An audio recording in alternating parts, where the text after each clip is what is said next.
Slide one panel onto the base, guiding the tabs into the corners.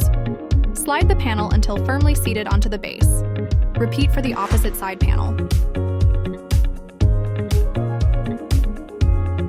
Slide the remaining panels into the corner rails.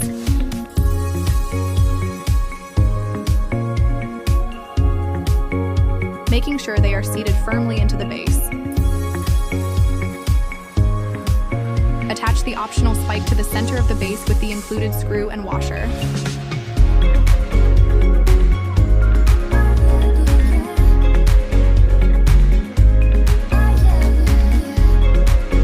Set the mirror in the bottom.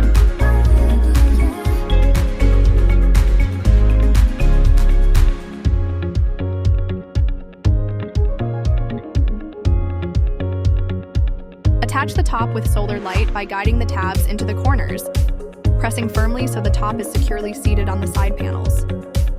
That's it. Great job assembling your solar-powered bollard light from nature's Lumen.